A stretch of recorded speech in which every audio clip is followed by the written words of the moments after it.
দেশের পপুলেশনের একটা অংশ তারা এখনো বিলিভ করে যে নির্বাচন আসলে ফেব্রুয়ারিতে হওয়া নিয়ে একটা সংশয় রয়ে গেছে। কিন্তু নির্বাচন কি আসলেই হবে স্যার? আমি বিশ্বাস করি নির্বাচন হবে।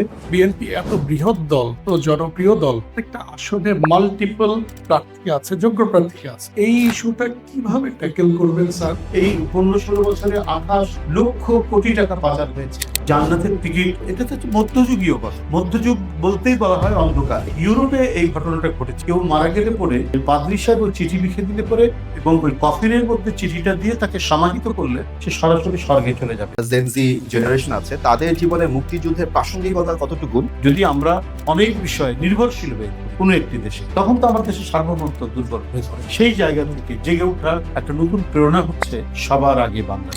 আপনারা দেখবেন হাসিনা এটাকে ভাঙার জন্য কত চেষ্টা করছে, বাঙালি বাঙালি বাঙালি, কিন্তু পাসপোর্ট থেকে বাদ দিতে পারে। আমাদের রাজনীতিতে এখন প্রায়শই বলা হয় যে অমুক ভারতের দালাল, অমুক পাকিস্তানের দালাল। We just want to know sir, BNP আসলে কার দালালি করে? বিএনপি হচ্ছে যদি দালালি করে সেটা বাংলাদেশের দালালি, বাংলাদেশের মাটির দালালি, বাংলাদেশের সার্বভৌমত্ব, বাংলাদেশের স্বাধীনতার দালালি।